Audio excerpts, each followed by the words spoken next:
ایک شخص گاڑی کے اوپر نماز پڑھ رہا ہے اور یہ محترمائیں کہہ رہی ہے کہ اس شخص کی وجہ سے پورا ہائی وے پہ جام لگ گیا ہے. جی ہاں، بڑی خبر زی نیوز کی جانب سے کی گئی ایک بڑی خبر، جس میں زی نیوز پر یہ محترمائیں کہہ رہی ہے، پہلے تو یہ ایک اور پھر دو کل ملا کر تین بتا رہی ہیں کہ جناب یہ جو شخص ہے نیشنل ہائی وے پر ایک ٹرک کے اوپر کھڑا ہو کر نماز ادا کر رہا ہے، جس کی وجہ سے گاڑیوں کا چکا جام لگ گیا ہے.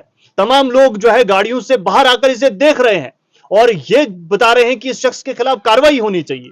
بھائی صاحب کیا کر رہے ہیں آپ؟ اور ایک خبر میں تو یہاں تک کیا دیا ہے کہ ہم اس چیز کی تصدیق بھی نہیں کرتے. بھائی صاحب ایک نیشنل چینل ہو کر جو ہے اتنی بڑی بڑی جو محترمائیں ہیں تحقیق کے بنا کس طریقے سے عیا کر رہی ہے کہ ہم جو ہے تصدیق نہیں دیتے ہیں لیکن لوگ کاروائی کی مانگ کر رہے ہیں. بھائی صاحب آپ کر کیا رہے ہو پھر؟ اتنا بڑا نام اور اتنا چھوٹا کام.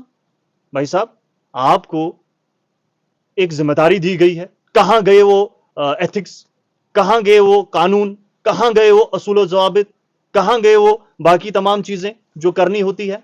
ایتھکس بھی گئے اور باقی تمام چیزیں بھی گئی، آپ جو ہے بنا تحقیق کے نیوز کرنے بیٹھ گئے اور پھر بتا رہے ہیں کہ جناب لوگ کہہ رہے ہیں کہ اس کے خلاف کاروائی ہونی چاہیے. پہلے پتا بھی ہے کہ ویڈیو کہاں کی ہے جناب؟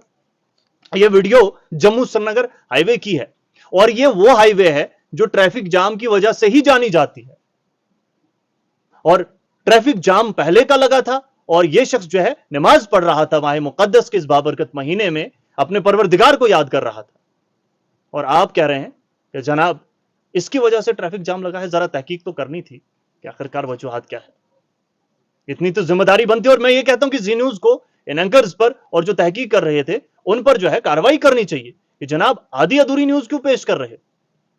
پوری کیجئے. ذرا بتائیے کہ ایک شخص کس طریقے سے ماہ مقدس میں اپنے پروردگار کو یاد کرتا ہے.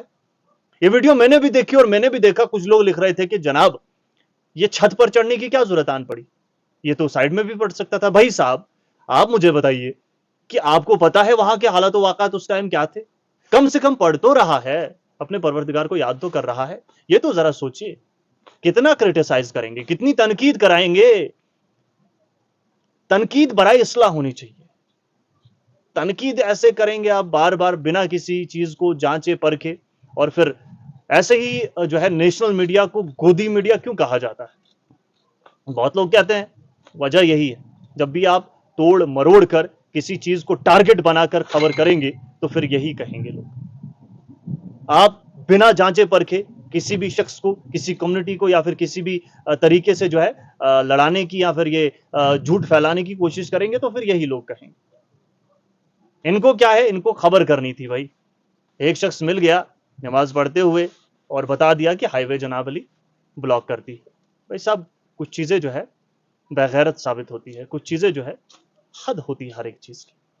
پتہ نہیں کون سی دشمنی ہے، کیا چاہتے ہیں آپ، کس طریقے سے آپ پیش کرنا چاہتے ہیں، کیا آپ کی غرض و غائد ہے، مجھے نہیں علم، لیکن جو بھی ہے صحیح نہیں ہے. بہت افسوس ہوا مجھے یہ تمام چیزیں دیکھ کر. لیکن اتنی امید ہے کہ ان پہ کاروائی ضرور ہونی چاہیے. کاروائی کی بات کرتے ہیں نا بار بار، تو کاروائی ان پہ بھی ہونی چاہیے. کہ جھوٹ پھیلانا بہت غلط ہے، کیونکہ آپ کا پیغام ملک میں نہیں ملک کے باہر بھی جاتا ہے.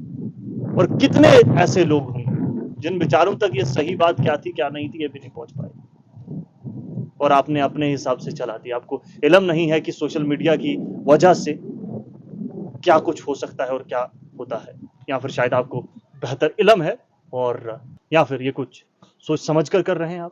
خیر کیا ہے کیا نہیں ہے، لیکن میں یہی کہوں گا کہ بہت افسوس.